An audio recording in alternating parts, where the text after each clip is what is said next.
Abra sua Bíblia no Evangelho segundo escreveu Marcos. Por favor, localize na sua Bíblia. Marcos, capítulo de número 4. Nós vamos meditar na palavra de Deus em Marcos, no capítulo de número 4, a partir do primeiro versículo. Localize, por favor. Eu vou dar um tema a esse estudo de hoje. E o tema vai ser: uma semente, vários solos. Vou repetir: uma semente, vários solos. Marcos, capítulo de número 4, quem encontrou, diga amém. E outra vez começou a ensinar junto ao mar. E ajuntou-se a ele grande multidão, de sorte que ele entrou e assentou-se num barco sobre o mar. E toda a multidão estava em terra junto ao mar. E ensinava-lhes muitas coisas por parábolas. Ele lhes dizia na sua doutrina: ouvi, eis que saiu o semeador a semear. E aconteceu que, semeando ele, uma parte da semente caiu junto ao caminho, e vieram as aves do céu e a comeram. E a outra caiu sob pedregais, onde não havia muita terra, e nasceu logo porque não tinha terra profunda. Mas saindo o sol queimou-se, e porque não tinha raiz, secou-se. E outra caiu entre espinhos, e crescendo os espinhos a sufocaram, e não deu fruto. E outra caiu em boa terra, e deu fruto que vingou, e cresceu. E um produziu 30, outro 60, e outro 100. E disse-lhes: quem tem ouvidos para ouvir, que ouça. E quando se achou só, os que estavam junto dele com os 12 interrogaram-no acerca da parábola. E ele disse-lhes: a vós vos é dado saber os mistérios do reino de Deus. Mas aos que estão de fora, todas essas coisas se dizem por parábolas, para que vendo, vejam e não percebam, e ouvindo, ouçam e não entendam, para que se não convertam e lhes sejam perdoados os pecados. E disse-lhes: não percebeis esta parábola? Como, pois, entendereis todas as parábolas? O que semeia, semeia a palavra. E os que estão junto ao caminho são aqueles em quem a palavra é semeada. Mas tendo eles a ouvido, vem logo Satanás e tira a palavra que foi semeada no coração deles. E da mesma sorte os que recebem a semente sob pedregais, que ouvindo a palavra, logo com prazer a recebem, mas não têm raiz em si mesmos, antes são temporãos. Depois, sobrevindo tribulação ou perseguição por causa da palavra, logo se escandalizam. E os outros são os que recebem a semente entre espinhos, os quais ouvem a palavra, mas os cuidados deste mundo, e os enganos das riquezas, e as ambições de outras coisas, entrando, sufocam a palavra, e fica infrutífera. Versículo 20, todos juntos. E os que recebem a semente em boa terra, são os que ouvem a palavra, e a recebem, e dão fruto, um a 30, outro a 60, e outro a 100 por um. Senhor, nós te louvamos nessa noite, e pedimos que o Senhor ministre esta palavra sobre cada coração, nos instruindo, fazendo que venhamos compreender a tua palavra, que somente a tua voz seja ouvida aqui neste lugar, nesta noite, em nome de Jesus. Amém. Pode se sentar, queridos. Nós temos em mãos um texto muito interessante. Eu gostaria um pouquinho da sua atenção, para que a gente pudesse entender essa palavra. Preste bem atenção nessa introdução que eu vou fazer, para que você possa compreender melhor o porquê dessa palavra.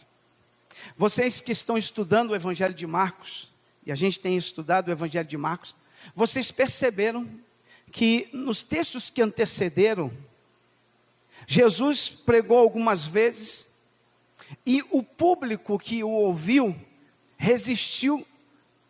alguns resistiram à palavra, outros se ofenderam com a palavra, e outros abraçaram a palavra. E o grande dilema é esse: por que será que a palavra dita por Jesus causava alguns efeitos diferentes nas pessoas? Em uns causava amor, em outros causava ódio. Por que será que uma mesma mensagem pode causar efeitos diferentes no auditório? Pergunte para alguém que está ao seu lado: você sabe por quê? Por que a palavra de Deus, ela tem esse poder? Alguns ouvem e se convertem, outros resistem, outros vão zombar dela, outros vão se quebrantar diante dela.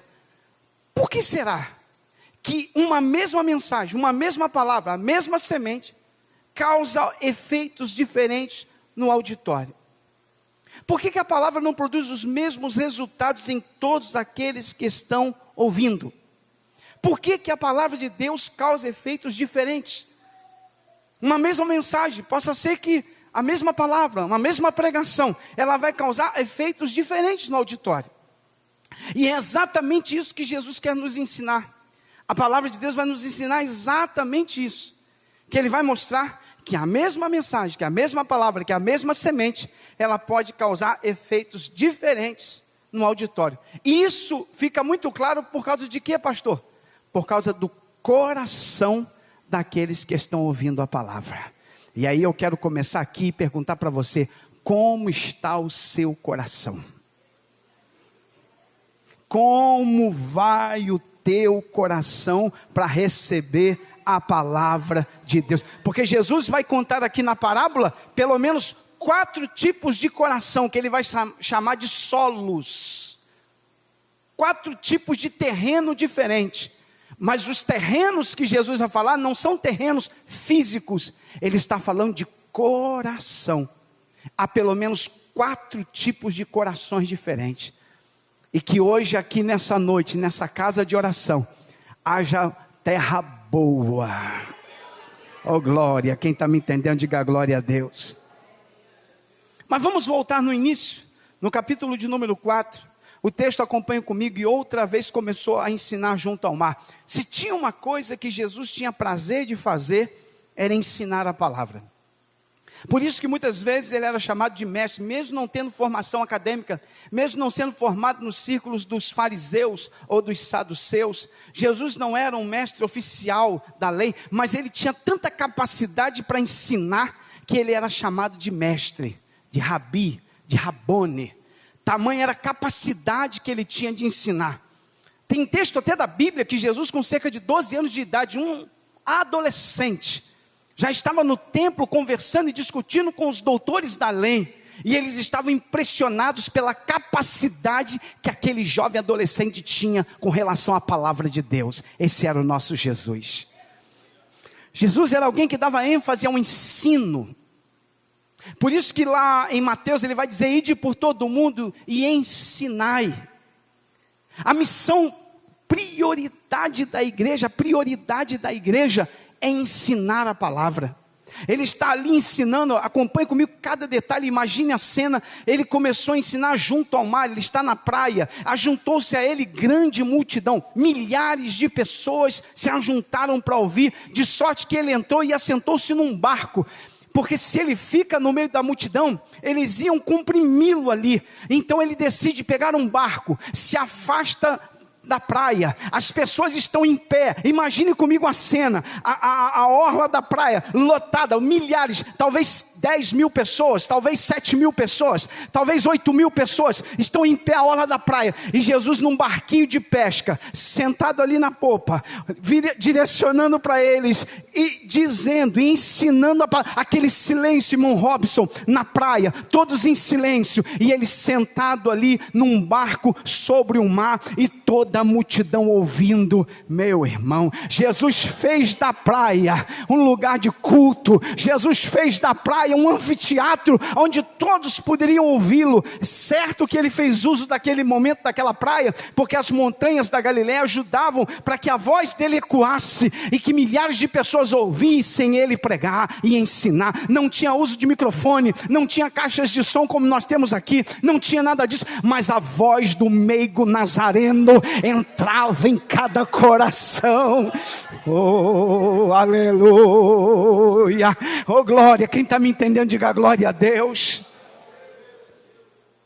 E ele está sentado.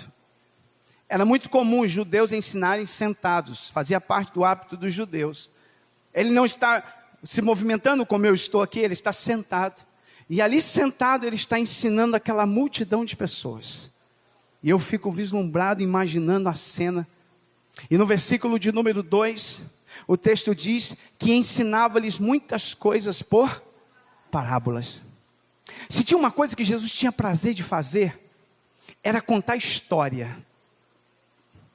Jesus era um contador de história.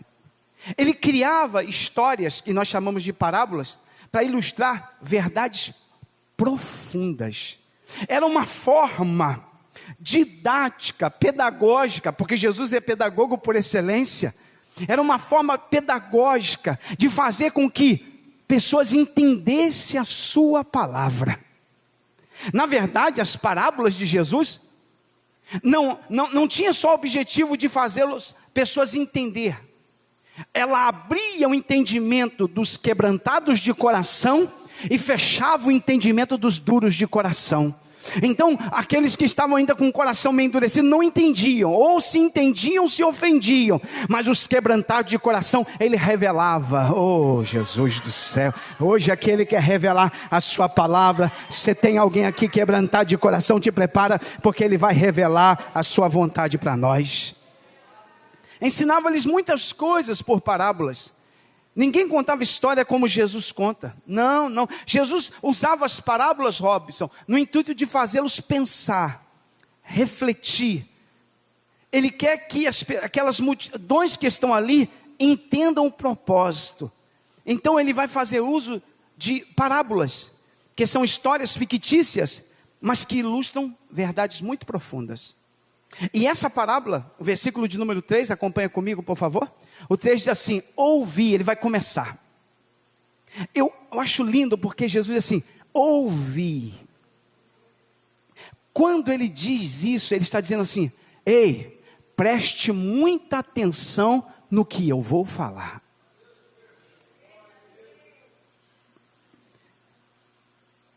E aí ele começa a história.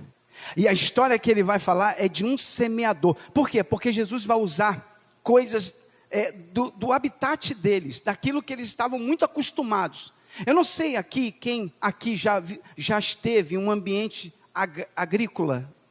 Quem aqui já foi num lugar onde tem plantações, pessoas que aram a terra, adubam terra, plantam semente. Alguém aqui já foi na roça e viu plantações de tomate, de couve-flor, plantações. Eu trabalhei algum tempo como cobrador de ônibus lá na minha juventude, e nós fazíamos as linhas do interior de Teresópolis, e eu conheço todo o interior de Teresópolis. Onde você falar no interior, eu conheço. Andava aquele interior todo, em cada canto daquele tinha lá plantações de tomate, de alface, de couve, e aquele povo bom do interior, às vezes parava o ônibus e mandava alface para o cobrador, mandava alface para o motorista, mandava tomate para nós. Eu vinha para casa com as bolsas cheias. Mas a gente observava o trabalho, e aí Jesus vai contar exatamente sobre esse ambiente agrícola, que era algo muito comum para Israel. Israel é um povo pastoril, um povo que vivia da pesca, era um povo que vivia da criação de animais, e era um povo que vivia da agricultura. Basicamente a economia de Israel girava em torno dessas atividades. E Jesus vai fazer uso exatamente de uma dessas atividades, da agricultura. Ele vai dizer assim: eis que o semeador saiu a semear. E como é que ele saía a semear, irmã Michele? Ele tinha um alforje de pano, as sementes picavam dentro daquele bordão, e ele metia a mão nas sementes, pegava assim e ia procurando aonde tinha as covas preparadas, e ele ia. Eu acho que eu sirvo para ser agricultor. E ele vai andando naquele trilho e vai vendo as covas preparadinhas e vai jogando a semente. Oh, gente, eu estou sentindo a graça de Deus.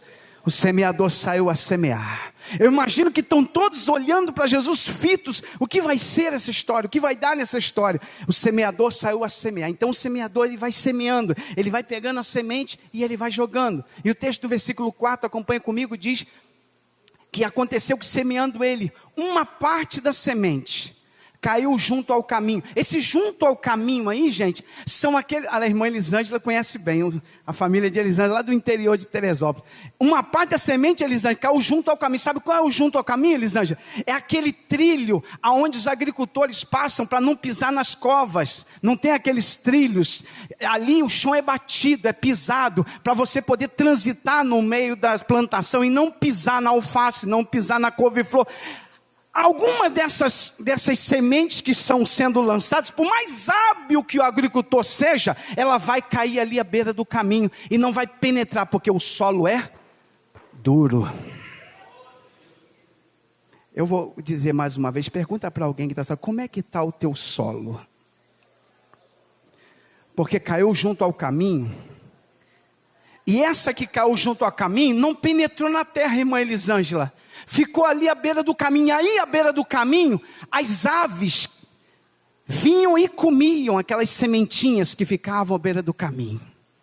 No trilho, nos trilhos, aquela semente que não penetrou na terra arada, na terra preparada, na terra adubada, ficou ali à beira do caminho, solo muito duro, e a semente ficou exposta. Aí as aves vieram e comeram.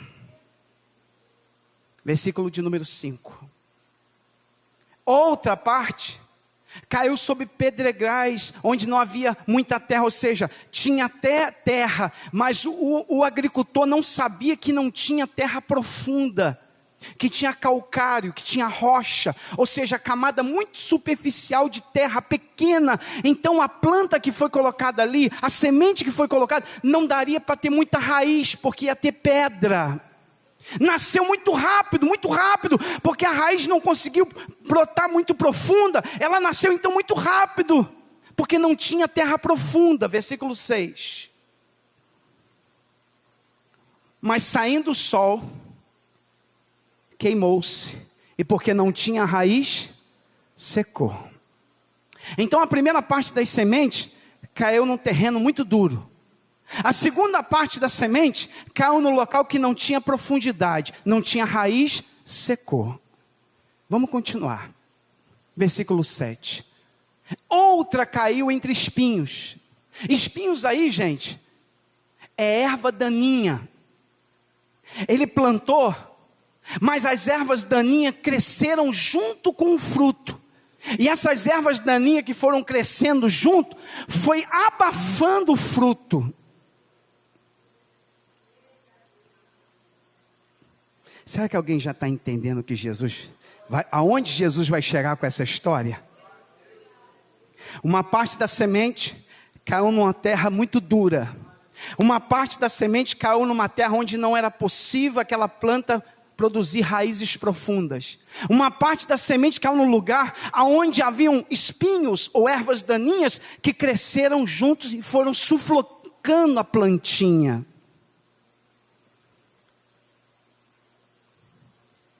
Versículo 8.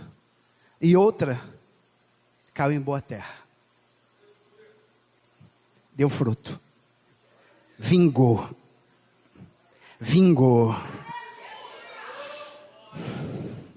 Cresceu.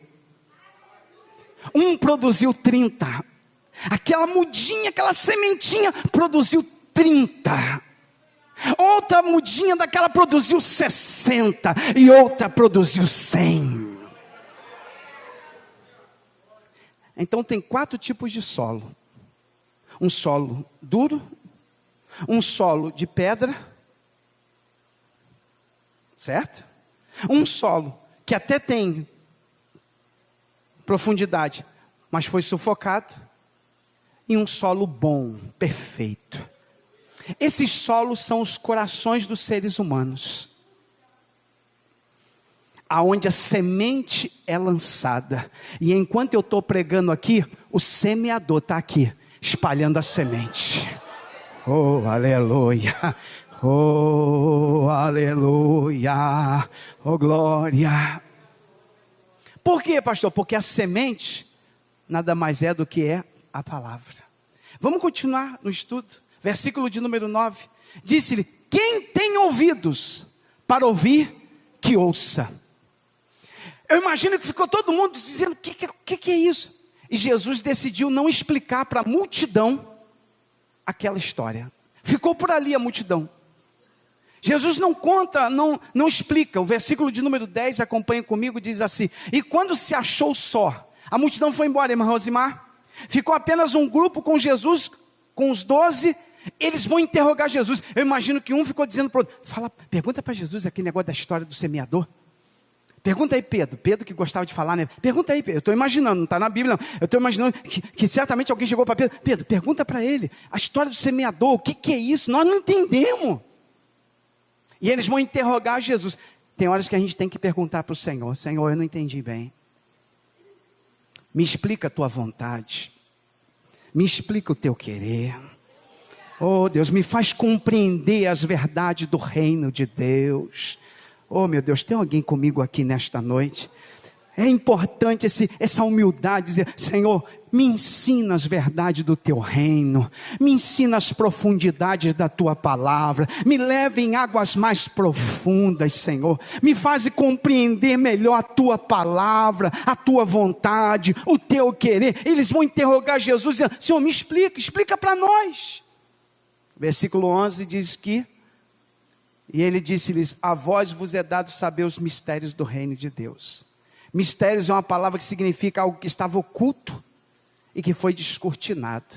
Aí Jesus disse: eu não revelo isso para ninguém, mas para os meus eu revelo. Oh glória! Mas aos que estão de fora, todas essas coisas se dizem por parábolas.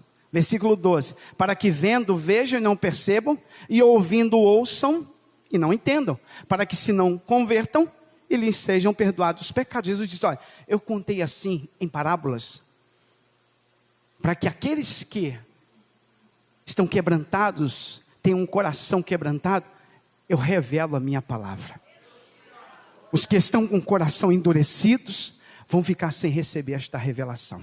O versículo 13 diz assim: e disse-lhes: não percebeis essa parábola? Não entenderam? Como, pois, entenderei todas elas? Eu tenho um monte de histórias para contar. Se esta é a primeira, se é o início das parábolas e vocês já não entenderam, então imagine o que eu tenho para revelar. Se vocês não estão compreendendo isto agora, imagine o que vocês vão pensar quando eu começar a descortinar o reino para vocês. Oh meu Deus do céu, diga para alguém aí: Deus tem coisa muito profunda para revelar para você. Deus tem coisa muito profunda para falar com a sua igreja. Ainda tem coisas muito profundas para a gente ouvir da parte de Deus. Aleluia, aleluia. Aí no versículo 14, ele vai começar a explicar. E a explicação é assim: o que semeia o quê? A palavra. Então a semente nada mais é do que a palavra de Deus. Isso fica muito claro. O apóstolo Pedro, tem até um texto da Bíblia, abra sua Bíblia por favor, primeira carta de Pedro. Nós estamos no estudo bíblico. Pedro, eu poderia usar Tiago também, mas eu vou usar a primeira carta do apóstolo Pedro, para você perceber que a palavra, a semente é a palavra. 1 Pedro, capítulo de número 1, localize por favor, versículo 23, bota na tela para mim por favor. Olha o que diz a palavra: sendo de novo gerados, nós nascemos de novo. Um dia nós fomos gerados dentro do ventre da nossa mãe, mas este gerar foi um gerar físico. Foi através da relação sexual dos nossos pais que veio nos formar. Mas nós nascemos outra vez.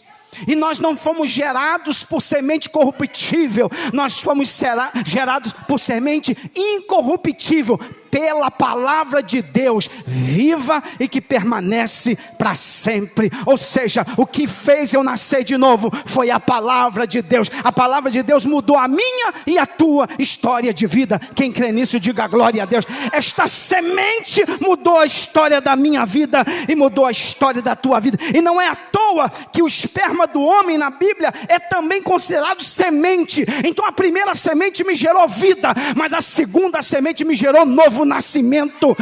Oh glória, quem pode dizer glória a Deus? Fomos gerados pela palavra. Então, voltemos lá em Marcos. Eu vou bem devagarinho, o tempo, pode achar que eu não vou atropelar o tempo não. Marcos capítulo de número 4, nós ainda estamos em Marcos capítulo 4. Gabriela, não se perde não, me ajuda aí. O versículo de número... Não, já leio. Versículo de número 14. O que semeia, semeia a palavra. E o 15 diz assim: e os que estão junto ao caminho, ele vai começar a explicar. A semente que caiu junto do caminho, nos trilhos, naquele caminho endurecido, porque pessoas passam para lá e para cá, né, irmã Elisângela? Naqueles caminhos. Esses são aqueles em que a palavra é semeada. Tendo eles ouvido, vem logo Satanás e tira a palavra que foi semeada no coração deles. Lembra dos pássaros que Jesus contou, que vem e come a semente? Esses pássaros, Jesus diz que é Satanás. A pessoa vem para a igreja e o semeador está assim, ó.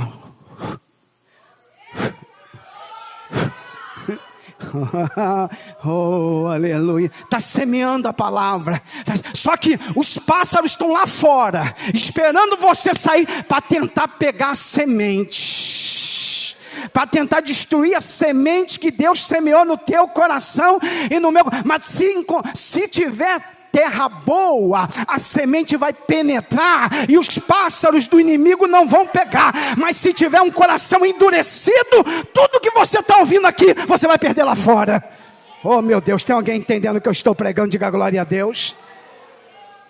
Então os pássaros do inimigo, e esses pássaros aí, que Jesus diz que é Satanás, ele fica cirandando, tentando, sabe, você está ouvindo uma palavra abençoada, Deus está falando no teu coração. Agora, se o teu coração estiver endurecido, a palavra não vai penetrar, ela vai ficar na superficialidade. Aí lá fora, o inimigo vem com as suas propostas e vai tentar roubar essa palavra que foi semeada. Oh glória, tem alguém me entendendo? Diga glória a Deus. Então a gente precisa hoje pedir ao Senhor: trabalha no meu coração, Senhor. Tira esse coração duro, permita a tua semente penetrar no meu coração, Senhor, porque nós não podemos ter um coração duro, insensível, como diz a Bíblia, obstinado de coração. Nós precisamos ouvir e permitir a palavra de Deus entrar, penetrar. E hoje nessa noite, a oração que eu e você temos que fazer: Senhor, que a tua palavra penetre no meu coração. Tem alguém me entendendo? Diga glória a Deus. Porque se ela não penetrar, por causa da dureza do coração, a dureza do coração impede a palavra de entrar. E o que causa dureza no coração? Pecado. O que torna o meu coração duro para receber a palavra? Pecado. O pecado cria um coração duro. Aí Deus manda a palavra e a palavra não penetra, porque o pecado criou uma dureza no teu coração. Mas tem uma coisa: pastor, mas aí como é que eu faço para o meu coração não ser terra dura, mas terra boa? Você tem que confessar o pecado, falar com Jesus e dizer: Jesus, eu quero te pedir perdão. Deus, eu não tenho prazer no pecado, eu não quero viver no pecado, eu quero ser teu servo, eu quero ser tua serva, eu quero viver tua vontade. Deus, eu sei que eu tenho errado, eu tenho falhado, eu sei que eu tenho feito coisas que te desagradam, mas nessa noite eu quero me humilhar. Irmão, Deus vai arrancar esse coração de pedra, Deus vai colocar um coração de carne, Deus vai transformar esse solo duro, para que a palavra possa penetrar. Oh meu Deus do céu, quem está me entendendo, diga glória a Deus aí. Coração duro, resistente. Deus está colocando a semente, mas a semente está na superficialidade, ela não entra. Oh, que culto maravilhoso, que culto abençoado, eu senti a graça de Deus, mas lá fora já perdeu a palavra, o inimigo já roubou a palavra, através do Facebook você já perdeu a palavra, através de um site você já perdeu a palavra que foi semeada. O diabo fica cirandando para tentar roubar a palavra que foi semeada no teu coração, mas em nome de Jesus, nessa noite, nós vamos enxotar os pássaros do inimigo, como Abraão enxotou os pássaros que vinham sobre o sacrifício, e vamos adorar o Senhor, e vamos deixar, Senhor, penetra a tua palavra no meu coração. Oh glória, eu estou sentindo a graça de Deus aqui neste lugar. Então a gente tem que ter cuidado com os agentes de Satanás, porque os pássaros são os agentes de Satanás, que vêm para roubar a semente. Sabe, você ouve uma palavra bíblica, doutrina, como a gente está ouvindo aqui, aí você vai para casa e vai num desses pregadores da internet, que a gente nem sabe quem é, de onde veio, sem eira e beira, que a gente não conhece, com uma doutrina falsa, e tira, rouba a verdadeira doutrina do nosso coração. A gente tem que ter muito cuidado com aquilo que a gente vê, com aquilo que a gente ouve. Oh meu Deus, tem alguém entendendo o que eu estou? Muito cuidado com visões, com revelações. Nós somos pentecostais por natureza, nós acreditamos nos dons do Espírito Santo, mas nós não acreditamos em qualquer coisa, em qualquer visagem, em qualquer miragem. Não, nós acreditamos naquilo que vem de Deus, do céu, do poderoso Deus. Agora tem coisas que vêm para turbar, para tribular, para angustiar, para tirar a semente verdadeira do nosso coração.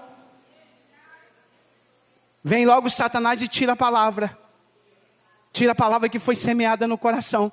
Sabe, você vai para a escola, e aí os mais jovens estão aqui, Deus está botando a semente dele no teu coração. Aí chega na escola, alguém diz assim: isso nada, rapaz, esse negócio de igreja, coisa de quadrado, para com esse negócio, vem para cá, vamos beber um negócio aí, vamos tragar um negócio aqui, vamos cheirar um negócio. Não, o diabo tentando tirar a semente de Deus do teu coração. Aí você repreende e sai fora, pássaro do inimigo, sai fora, pássaro do maligno. Eu vou permitir a palavra de Deus entrar no meu coração. Tem alguém entendendo? Diga glória a Deus. Então a gente tem que ter cuidado, porque o Senhor está semeando, está semeando, está semeando, está semeando. E a palavra que foi ali, terreno duro, não entrou. Não.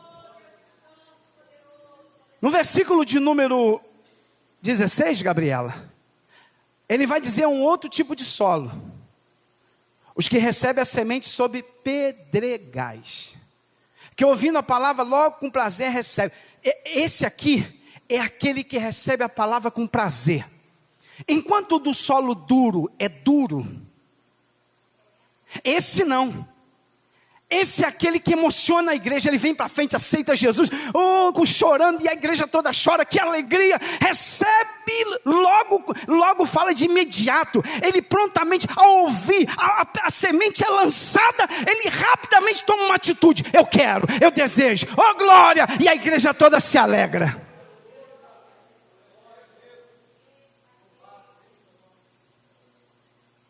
São decisões assim, que a gente precisa ter muito cuidado com a emoção. Muito cuidado com a emoção. Emoção sem reflexão. A emoção pode levar a nós tomarmos decisões sem avaliar o custo dessa decisão. Eu quero Jesus. Depois dessa mensagem, eu quero Jesus. Mas você sabe o preço? Está disposto a pagar? Quem se decide por Jesus tem que saber disso. Vai ter luta, vai ter prova, vai ter aflição, vai ter dificuldade. Está disposto? Porque a gente não vive no campo da emoção, a gente vive no campo da razão. Porque a nossa fé não é uma fé que é baseada na emoção, ainda que a emoção faz parte da nossa fé, mas a nossa fé é racional, nosso culto é racional. Eu sei em quem eu tenho crido, eu sei em quem eu tenho crido. Eu sei o que eu estou fazendo aqui. Eu sei por que eu vim na igreja. Eu sei porque eu preciso da palavra. Eu sei porque eu preciso orar. Eu sei para onde eu vou quando eu descer a sepultura. Eu sei que o meu nome está escrito no livro da vida. Eu sei que o Espírito Santo mora dentro do meu coração. E ninguém vai tirar isso da minha vida.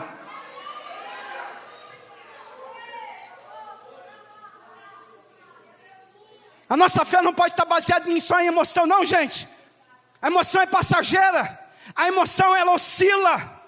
Tem dia que a gente está bem emocionalmente, tem dia que a gente está um fracasso, tem dia que a gente está alegre, pulando, virando cabalhado, e tem dia que a gente quer sentar lá na galeria, no último banco lá atrás.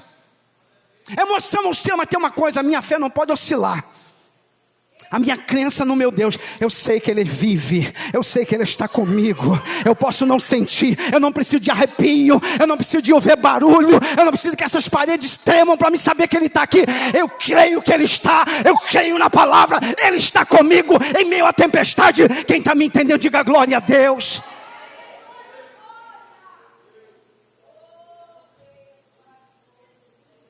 E esse grupo de pessoas aqui, ele não tem raiz. Ele é baseado na emoção. O texto diz, versículo de número 17, mas não tem raiz.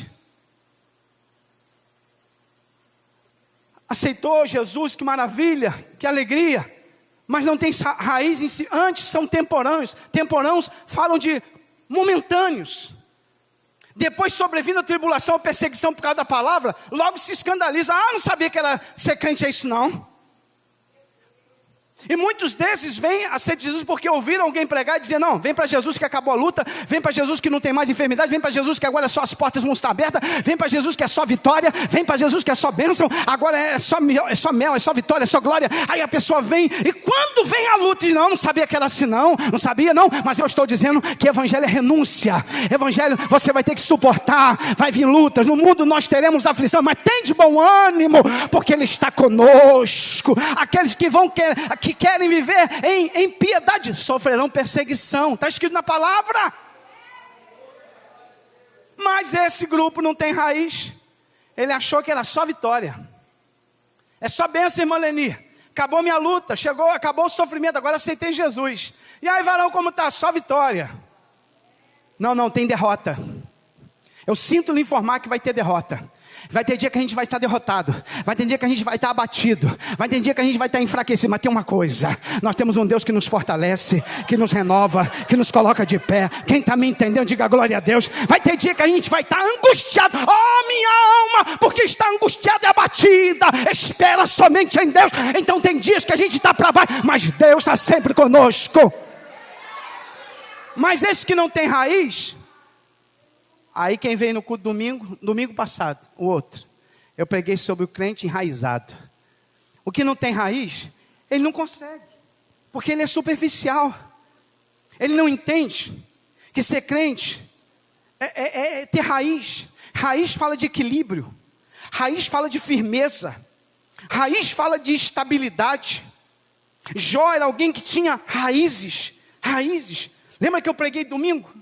No meio daquela tempestade toda, Jesus não manda anjo e acalma a tempestade. Não, Jesus manda o anjo, entra no barco e diz para Paulo: fique calmo. Fique calmo. Ele não acalmou a tempestade, não. A tempestade continuou, mas o anjo foi lá dizer: Deus está contigo, fique calmo. Oh, glória. Mas quem não tem raiz, não entende, não compreende. Ele é superficial. Ele não entende que vida cristã precisa renunciar, que vida cristã é um chamamento para ser firme em meio a todas as lutas. Deixa eu ler com vocês alguns textos da Bíblia. Evangelho de João, capítulo de número 8. Abra sua Bíblia aí. Capítulo de número 8 do Evangelho de João. Capítulo de número 8, versículo de número 31. Põe na tela aí para a gente, por favor, Gabriela. 8:31.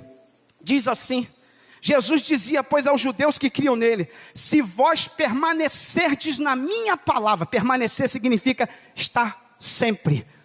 em minha luta, em minha prova, em minha dificuldade, eu não largo Jesus, eu não deixo Jesus, não abro mão de Jesus. Se vós permaneceis na minha palavra, verdadeiramente sereis meus. Só é discípulo de Jesus quem permanece firme na luta, na prova, na angústia, na dificuldade, na provação, na privação. Eu não sei o que você está, a porta está fechada, mas eu ainda fico com Jesus. A luta está grande, mas eu ainda fico com Jesus. O desemprego está grande, mas eu fico com Jesus. A cura não chegou, mas eu continuo com Jesus. O milagre não veio, mas eu continuo com Jesus. Jesus não ressuscitou o morto, mas eu continuo com ele. Não curou a enfermidade, mas eu continuo com ele. Oh, tem alguém entendendo o que eu estou pregando aqui? Isso é evangelho. Isso é evangelho. Abre a tua Bíblia em Hebreus, lá a carta aos Hebreus, o autor aos Hebreus, ele fala muito sobre essa questão. Abre em Hebreus. Oh, glória. Capítulo de número 3. Põe na tela para a gente, Gabriela, versículo de número 14. Hebreus 3,14, olha o que diz o texto para nós, diz assim: porque nos tornamos participantes de Cristo, se retivermos firmemente o princípio da nossa confiança até o fim. Diga para alguém que está é até o fim, é na luta, irmão, é igual casamento, é até o fim.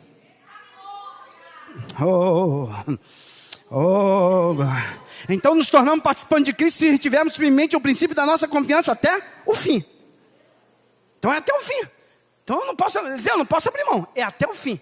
Se retivermos firmemente a luta. Meu irmão, olha o que diz Hebreus. Abre a sua Bíblia aí, por favor. Hebreus, capítulo de número 10, versículo de número 23. Olha o que diz o texto. Isso é a palavra de Deus, irmãos. É palavra de Deus. Eu estou aqui para trazer a palavra de Deus para a sua vida. Eu tenho uma palavra de Deus para a sua vida. Hebreus capítulo 10, versículo 23. Isso é alimento de Deus para o rebanho. É alimento. E eu espero que eu esteja pregando para um terreno fértil, solo, que está recebendo e a palavra de Deus está penetrando. Oh, glória. Hebreus capítulo 10, versículo 23 diz: retenhamos firmes a confissão da nossa esperança, porque fiel é o que prometeu.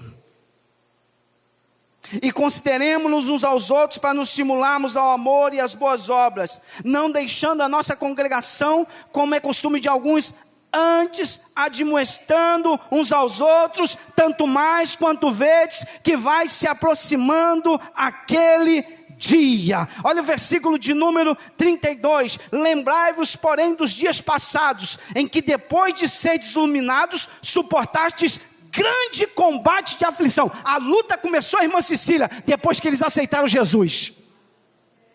Leia comigo lá. Lembrai-vos, porém, dos dias passados, em que depois de seres iluminados. Ser iluminado é, vocês nasceram naquele dia, vocês nasceram de novo, o Espírito de Deus iluminou vocês, e a partir disso, vocês tiveram que enfrentar grandes combates. A luta deles começou quando eles aceitaram Jesus. Nossa luta começa quando a gente aceita Jesus. Amigos que diziam ser amigos não são mais. E às vezes, até dentro de casa você enfrenta resistência, porque você é crente. Você é crente. A luta começa dentro de casa. Com Jesus começou dentro de casa. A família. A incompreensão dos familiares. A incompreensão daqueles próximos. Agora é crente, ficou louco, é maluco. Só quer saber de igreja.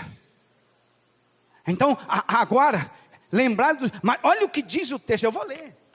32, versículo 33 diz assim: em partes fostes feitos espetáculos com vitupérios e tribulações, e em partes fostes participantes com os que assim foram tratados, porque também vos compadeceis dos que estavam nas prisões, e com gozo permitis a expoliação dos vossos bens, sabendo que vós mesmos tendes nos céus uma possessão melhor e permanente. Pode levar tudo que eu tenho. Ei, a partir do momento que eles aceitaram Jesus, irmã, eles começaram a perder tudo. Perdeu o trabalho, perdeu o emprego, perdeu os bens, foram confiscados. Mas tem uma coisa, pode levar tudo. Eu tenho uma casa no céu, eu tenho morada no céu, eu vou morar na eternidade. Pode levar, eu tenho Jesus. Vocês podem roubar minhas coisas materiais, mas vocês não podem tirar Jesus da minha vida. O maior tesouro que eu tenho é Jesus. Jesus é tudo para mim. Ele é tudo para mim. Ele é o tesouro que eu tenho guardado em meu peito. Ele é tudo para mim. Ele é o tesouro que eu tenho guardado em meu peito. Ele é tudo para mim. Pode levar, pode tirar tudo, mas você não pode tirar Jesus de mim. Isso é fé, irmão. Isso é uma fé enraizada, plantada. O grande dilema é que, voltemos lá em Marcos, Jesus fala de uma fé que é superficial, de uma fé que não tem raiz. Olha o que diz Marcos, capítulo de número 4, leia todos juntos comigo o versículo 17. Mas não tem raiz em si mesmos, antes são o quê? Depois sobrevindo tribulação ou perseguição, por causa da palavra, logo se escandalizam. Então a primeira parte da semente caiu em terra dura, o diabo tirou. A segunda parte da semente caiu numa terra difícil, onde a plantinha não tinha raiz e morreu. Olha o versículo 18. E os outros são os que recebem a semente entre espinhos. Irmão, deixa eu falar uma coisa. Se a gente dividir isso em percentual, significa dizer que 100% do auditório, 25% caiu em terra dura, 25% caiu em terra superficial, 25% está entre espinhos, e só restou 25%. Por que Jesus está ensinando isso para os seus discípulos? Porque ele vai dizer para os discípulos, ele está ensinando, ele está discipulando, porque senão eles entrariam em crise, achando que todas as vezes que eles vão pregar, todo mundo vai receber, vai todo mundo ser salvo, e não vai. Vai ter gente que vai resistir, vai ter gente que você vai pregar, eles vão zombar da mensagem, vai ter gente que você vai pregar, recebeu a palavra aqui, ali fora. Eu lembro de uma vez que eu preguei, suei a camisa, preguei sobre cura, e Deus estava naquela noite fazendo maravilhas, e quando terminou o culto, a irmã lá fora me pedindo oração pela saúde dela.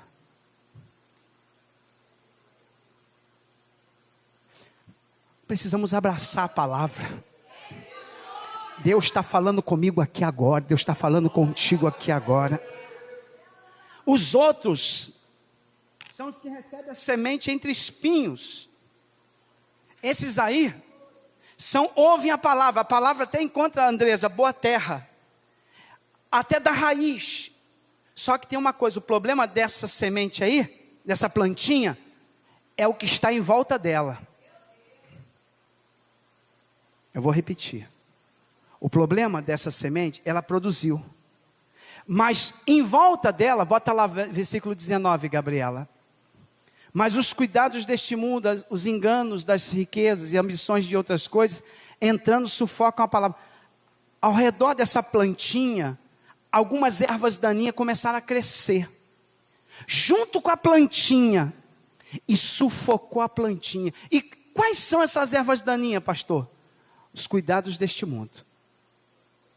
Você aceitou Jesus, está crescendo, Deus está abençoando, mas só que tem uma coisa, você começa a se envolver com o mundo. Eu tenho que trabalhar, eu tenho que estudar, eu tenho que fazer faculdade, eu tenho que fazer pós-graduação. Nada contra. Só que a gente tem que ter cuidado com as prioridades. E a prioridade para aquele que aceita Jesus, a partir do momento que ele aceita Jesus, a prioridade é o reino. Alguém está me entendendo? E não é o pastor Luciano que está falando, porque muita gente tem resistência a isso. Jesus que disse, buscai primeiro o reino de Deus e a sua justiça. Se as palavras de Jesus não são suficientes, Paulo escreve dizendo, pensai nas coisas que são de cima. Eu quero dizer uma coisa para você, organiza as tuas prioridades, para que o mundo não sufoque e você morra dentro da casa de Deus.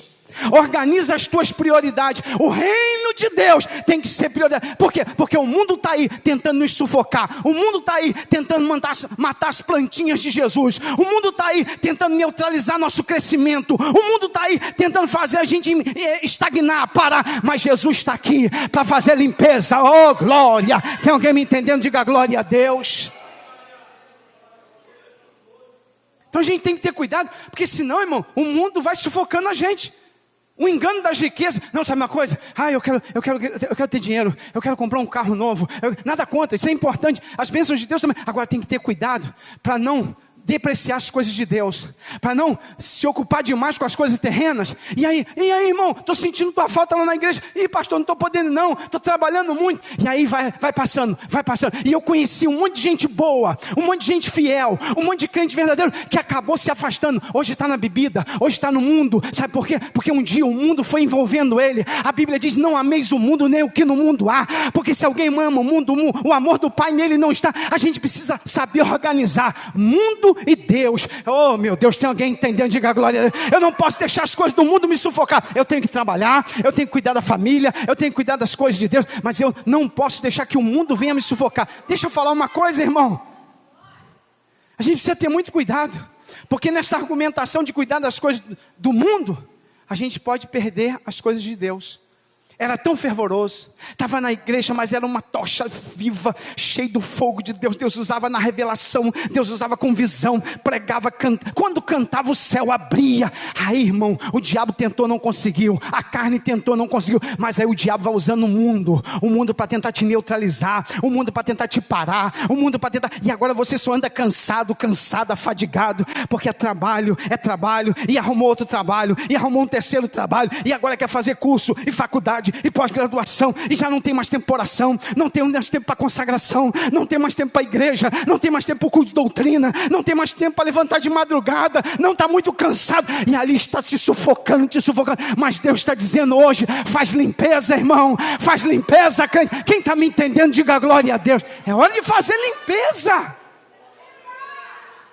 senão vai morrer, vai sufocar teu crescimento, vai impedir de você crescer como Deus quer que você cresça. Eu não sei se você percebeu, Jesus é tão eficaz nessa parábola, que a primeira semente, falando da terra, do pedregal, fala do inimigo, que é o inimigo que vem com os pássaros comer a semente.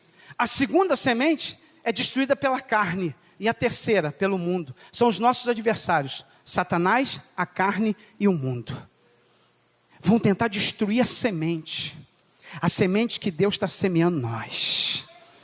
Oh glória, é por isso que é bom vir na igreja, porque hoje o semeador está aqui, não é o pastor Luciano, o semeador é Jesus, e ele está jogando semente aqui no púlpito, ele está jogando a semente nos jovens, ele está jogando, me ajuda aqui Juan, ele está jogando a semente nas irmãs, ele está jogando semente lá no pessoal, lá da galeria, recebe aí, diga: Senhor, oh Deus, Pai, meu terreno está fértil, manda a semente vai produzir, vai dar fruto, vai produzir para a glória de Deus.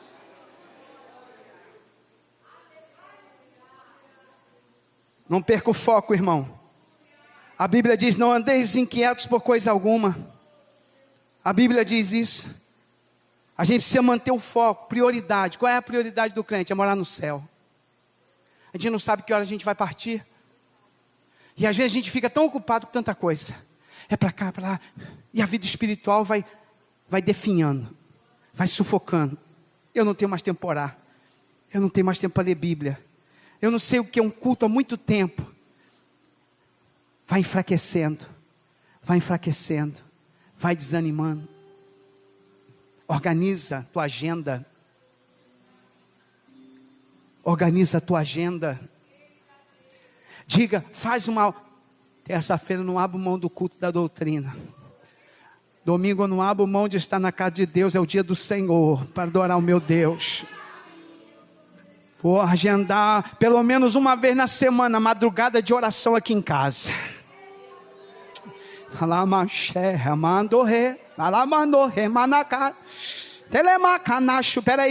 Peraí, eu vou organizar, vou ler o Novo Testamento, eu vou ler todo o Novo Testamento, começar hoje, 1 capítulo, 2 capítulos, eu vou ler todos os dias um pouquinho a palavra, eu vou começar a organizar, priorizar, eu não vou deixar esse mundo sufocar e matar minha plantinha, eu não vou deixar, eu quero produzir muito para Deus. Sabe de uma coisa? Pode me matricular na escola dominical. Pode botar meu nome secretária na escola dominical. Eu vou ser aluno. Onde está a revista? Eu quero a revista. Porque eu vou começar a vir para a escola dominical. Quando eu era domingo, eu levantava domingo para jogar futebol, bem cedo. Quando eu era do mundo, eu levantava para tomar cervejada com o pessoal. Por que agora que eu me converti, eu estou todo dia domingo cansado? Vou levantar, vou para a escola dominical. Isso é prioridade.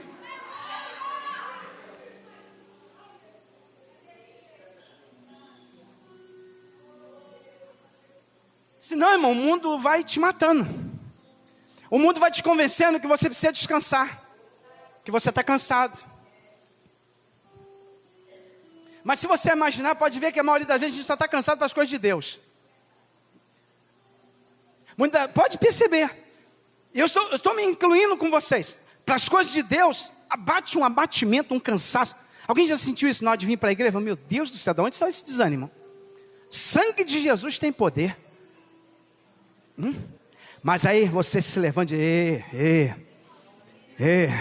mexeu o crente errado, crente teimoso. Crente teimoso, eu vou para a casa de Deus, vou me alimentar, porque o semeador está lá já com a semente preparada para jogar no meu terreno. Está lá com a semente preparadinha, e hoje vai ter semente de Deus na minha alma.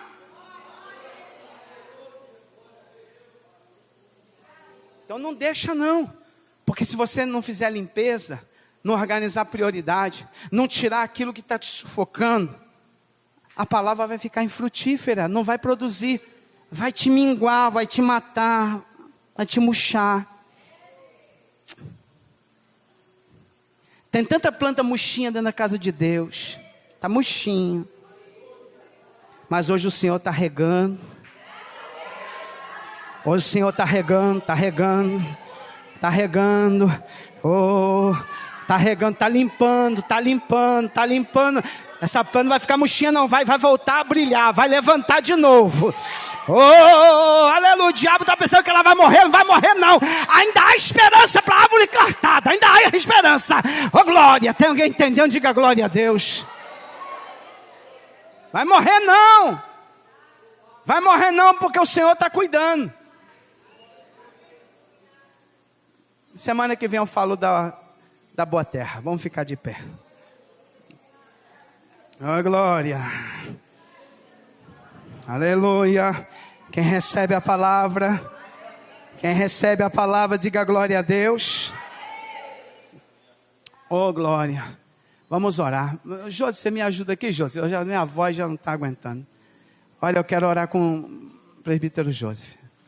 Orar por pessoas que estão aqui, que foram semeadas nessa noite. O semeador está aqui. Não é o pastor Luciano, não é o presbítero José, nem Diácono Eliseu. É Jesus. A semente está aqui, ó. Ó.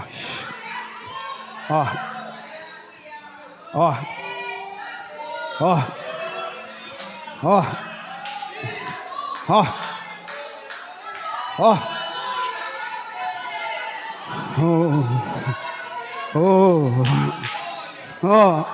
Ó. Ó, lá na galeria. Ó, Cecília, recebe aí, Cecília. Recebe aí, Eliseu. Recebe aí. Recebe, Juan. Recebe. Recebe a semente de Deus para a tua vida.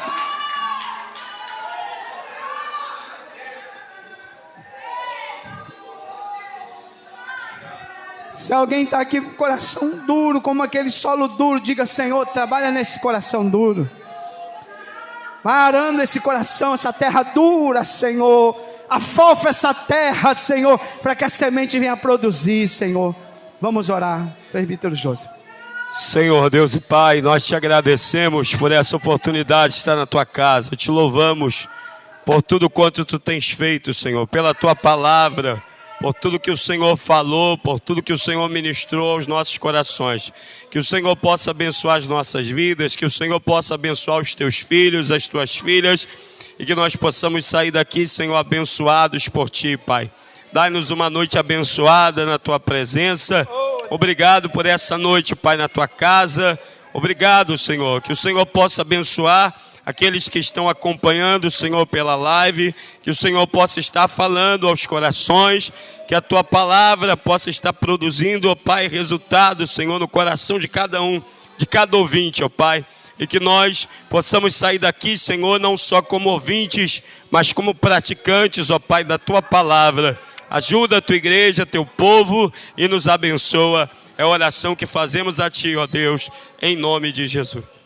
Estenda as tuas mãos, que o grande amor de Deus, nosso eterno Pai, a graça bendita de Jesus e a comunhão e consolação do Santo Espírito seja sobre toda a igreja que aguarda com alegria a vinda de Jesus Cristo em glória. E todos digam: e a vitória é nossa. Então cumprimenta alguém que está do seu lado com a paz do Senhor. Que você tenha uma noite muito abençoada em nome de Jesus.